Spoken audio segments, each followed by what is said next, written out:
Hello children, welcome to Ritu ma'am's online class. प्यारे बच्चों, आज हम आपकी कक्षा 5वीं की हिंदी की पाठ्य पुस्तक झिलमिल के पाठ 5 नदी यहाँ पर के अभ्यास का दूसरा भाग करेंगे। लास्ट क्लास में हमने बच्चों अभ्यास शुरू कर लिया था, जिसमें कि यहाँ तक हम कर चुके थे। आज हम इससे आगे का अभ्यास करेंगे। नंबर 4 कविता से आगे से हम शुरू करेंगे। तो पढ़ते हैं। कै प्रश्न।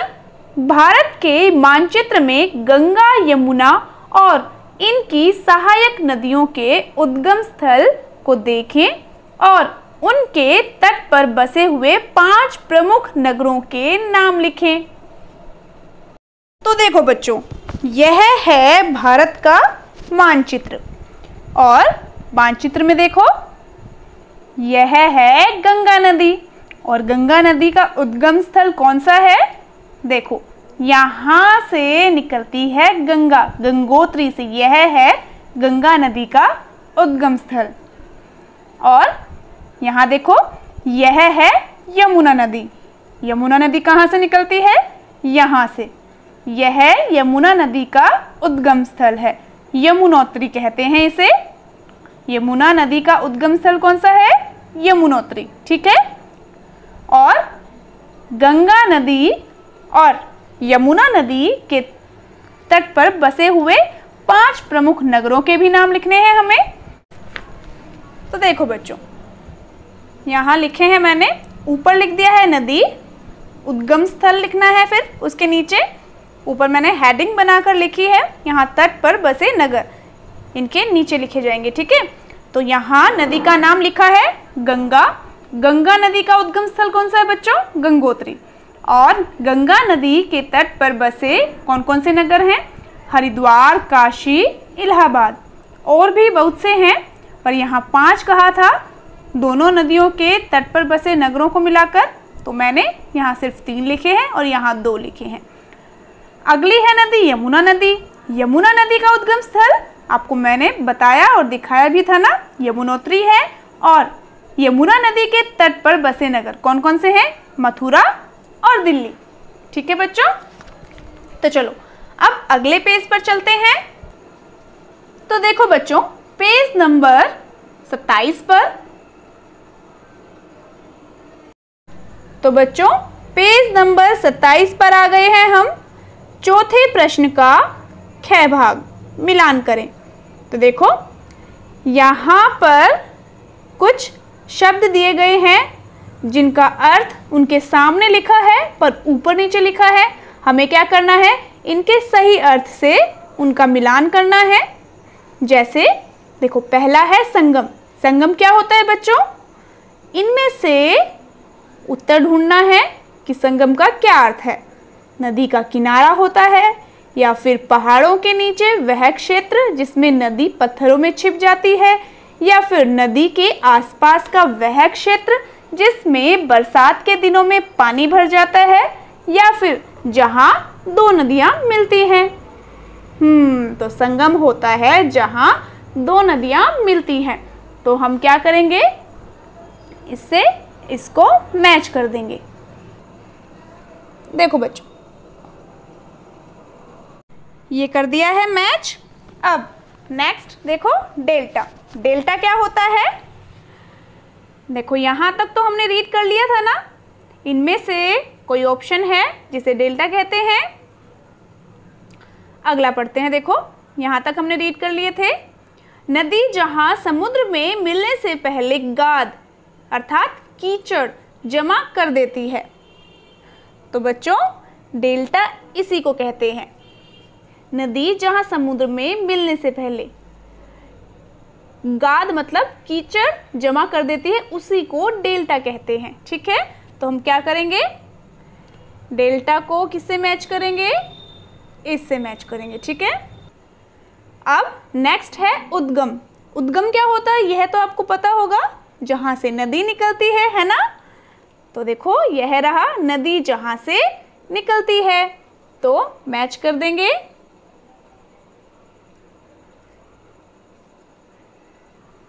अब नेक्स्ट है कगार। कगार क्या होता है बच्चों? कगार होता है नदी का किनारा। तो क्या करेंगे,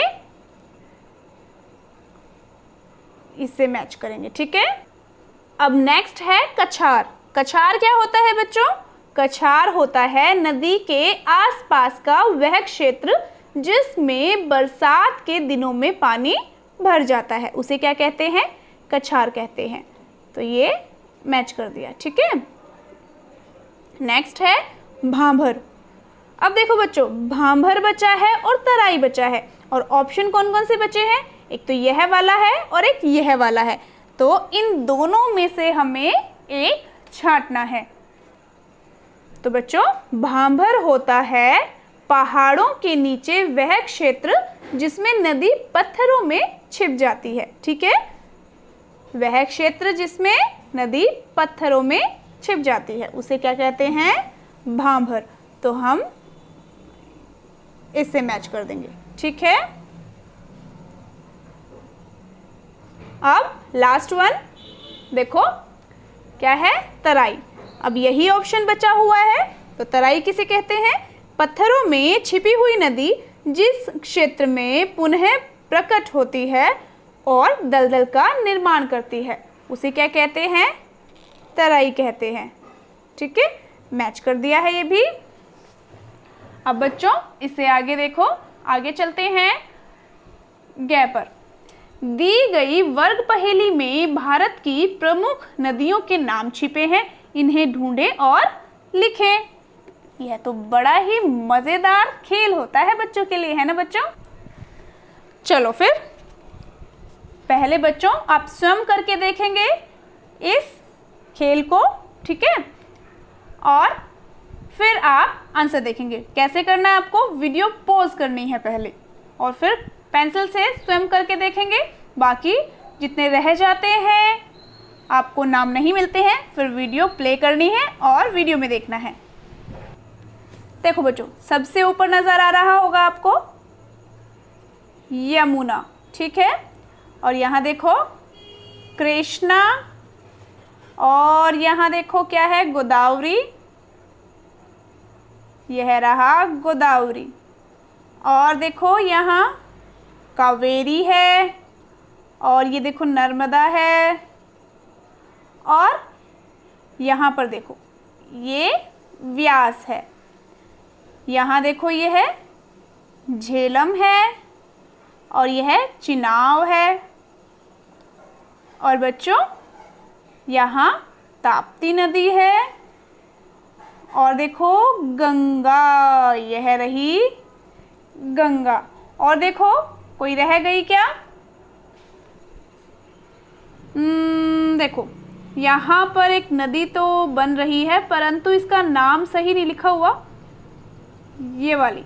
यहाँ पर बच्चों सतलज है, ये है, परंतु इसका नाम क्या होता है? सतलुज होता है, सतलज नहीं होता, ठीक है। वैसे ही सर्कल कर दिया है मैंने, नाम इसका हम यहाँ लिख देंगे सतलुज। देखो बच्चों मैंने यहाँ नाम लिख दिए हैं, ठीक है, नदियों के। अब आगे चलते हैं, आगे है भाषा की बात। देखो नदी चलती है, नदी गिरती है, नदी उछलती है, नदी मिलती है, नदी बहती है, नदी मुड़ती है। अब चलना, उछलना, बहना, गिरना, मिलना, मुड़ना, ये जो शब्द है ना, ये देखो ये वाले, ठीक, ये सभी क्रियाएं हैं। इनसे किसी काम के होने का पता चलता है। तो बच्चों क्रिया क्या होती है? जिस शब्द से किसी काम के होने या करने का पता चले उसे क्रिया कहते हैं। तो ये सभी क्या हैं? क्रियाएं हैं। आप कौन कौन सी क्रियाएं करते हैं सोचें और लिखें। यह आपको करना है। वीडियो पॉज करके पहले आपको स्वयं करना है। आप जो भी क्रियाएं करते हैं वह आपको यहाँ लिखनी है। पेंसिल से लिख लेना बच्चों, उसके बाद वीडियो प्ले करनी है और फिर आगे आपको कंटिन्यू करना है। अभ्यास समझना, ठीक है। पहले स्वयं लिखना है, ये नहीं कि जो मैं लिख दूँ यहाँ पर वही आपको लिख लेना है, नहीं, पहले स्वयं से प्रैक्टिस करनी है। ये तो बच्चों आपको ही पता होगा ना आप कौन कौन सी क्रियाएं करते हैं। मैं तो सिर्फ कुछ एग्जाम्पल्स के तौर पर आपको बता सकती हूँ, ठीक है। देखो, जैसे आप चलते हैं, पढ़ते हैं, लिखते हैं, खाते हैं, सोचते हैं, देखते हैं, बोलते हैं, गाते हैं, नाचते हैं, कितनी सारी क्रियाएं बता दी मैंने। हर कुछ जो भी काम हो रहा है या जिन शब्दों से किसी काम के होने या करने का बोध होता है वही क्रियाएं होती हैं, ठीक है। तो आपको लिखना है। तो देखो बच्चों, मैंने यहाँ पर कुछ वाक्य लिख दिए हैं। मैंने स्त्रीलिंग में ये वाक्य लिखे हैं, जैसे मैं चलती हूँ, मैं खाती हूँ, मैं खेलती हूँ, मैं पढ़ती हूँ, मैं लिखती हूँ, मैं देखती हूँ। आप यदि लड़के हो तो आपको पुल्लिंग में लिखना है, जैसे मैं चलता हूँ, मैं खाता हूँ, मैं खेलता हूँ, मैं पढ़ता हूँ, मैं लिखता हूँ, मैं देखता हूँ, ठीक है। बाकी आपको वाक्य अपनी तरफ से ही लिखने हैं। तो ये हो चुका है कंप्लीट। अब चलते हैं पेज नंबर 28 पर।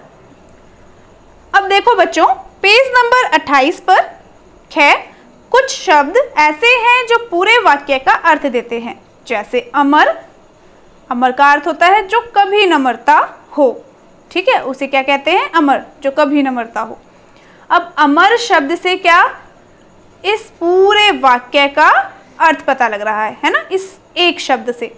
तो ऐसे ही कुछ वाक्य या वाक्यांश, इसका क्या अर्थ होता है? इसका अर्थ होता है जैसे वाक्य हो या फिर वाक्यांश हो, या, ठीक है, वाक्य या वाक्यांश नीचे दिए गए हैं। आप उनके लिए एक एक शब्द लिखें। देखो बच्चों, ये दिए हुए हैं कुछ वाक्यांश, इनके लिए एक एक शब्द लिखना है। जैसे जो दिखाई न दे, जो दिखाई न दे उसे क्या कहते हैं? अदृश्य, ठीक है। दिखने और छिपने का खेल, उसे क्या कहते हैं? यह तो आपको पता ही होगा, आप सभी खेलते जो हैं। हाँ, लुका छिपी का खेल। वेरी गुड, देखो मैंने लिख भी दिया है। अब है जिसे जीता न जा सके। बताओ, जिसे जीता न जा सके वह है अजय। लिख दिया है मैंने। अब है नेक्स्ट, जिसे मिटाया न जा सके, उसे क्या कहते हैं? उसे कहते हैं अमिट। देखो, अब है जहां धरती और आकाश मिलते हुए से प्रतीत होते हैं, उसे क्या कहते हैं? उसे कहते हैं बच्चों, देखो सुनो मैं क्या कह रही हूँ, क्षितिज, ठीक है। ये लिख दिया है मैंने, क्षितिज, ठीक। अब जिसकी उम्र लंबी हो, जिसकी उम्र लंबी हो उसे कहते हैं दीर्घायु। देखो यह लिख दिया है। अब है जो सब कुछ जानता है, जो सब कुछ जानता है उसे कहते हैं सर्वज्ञ, ठीक है, ये लिख दिया है मैंने। अब चलो नीचे चलते हैं गै प्रश्न की ओर। देखो क्या है प्रश्न? कुछ शब्द एक दूसरे का विपरीत अर्थ देते हैं। विपरीत मतलब विलोम, उल्टा, जैसे आगे का पीछे, ऊपर का नीचे। देखो बेटा, ये दोनों क्या है? आपस में उल्टे हैं ना, विलोम है। ऊपर नीचे भी आपस में क्या है? उल्टे हैं। इन्हें विलोम शब्द कहते हैं। नीचे लिखे शब्दों के विलोम शब्द लिखें। देखो यहाँ कुछ शब्द लिखे हैं, इनके हमें लिखने हैं विलोम शब्द। तो पहला है छिपना। छिपना का क्या होगा उल्टा, अर्थात विलोम? दिखना, ये लिख दिया है मैंने। नेक्स्ट है चलना। चलना का क्या होगा? रुकना, ये भी लिख दिया है। नेक्स्ट है टेढ़ा। अब टेढ़ा का क्या होगा? यह तो बहुत आसान है, सीधा, हो गया है ये भी। अगला है मोटा। मोटा का पतला, हो गया है। अब है दिन। दिन का उल्टा अर्थात विलोम रात, ये भी हो गया है। अब है सुंदर। सुंदर का क्या होगा? कुरूप। देखो ठीक है, लिख दिया है मैंने। आगे है, आगे तो आगे ही लिखा हुआ है, आगे ही शब्द है, तो इस आगे शब्द का विलोम होगा पीछे, हो गया। अब है कल। कल का क्या होगा? आज। देखो बच्चों, ये भी हो गया कंप्लीट। और इसी के साथ हमारा अभ्यास भी हुआ समाप्त। तो बच्चों, अभ्यास के भी 2 पार्ट्स हैं, 2 भाग हैं, आपको मेरे चैनल पर मिल जाएंगे। और बाकी पार्ट्स देखने के लिए और अपने बाकी सब्जेक्ट्स की वीडियोस भी देखने के लिए, ऑनलाइन स्टडी करने के लिए आप मेरे channel educational vibes with Ritu Malik and educator पर जाकर देख सकते हैं और ऑनलाइन स्टडी कर सकते हैं। और हाँ बच्चों, अगर आपने अब तक मेरे चैनल को सब्सक्राइब नहीं किया है तो चैनल को सब्सक्राइब ज़रूर करें और उसी के साइड में जो बेल आइकन है उसको ज़रूर प्रेस करें, ताकि मेरी आने वाली सभी वीडियोस की नोटिफिकेशंस आपको मिलती रहे। तो फिर मिलते हैं नेक्स्ट वीडियो में, तब तक के लिए बाय बच्चों।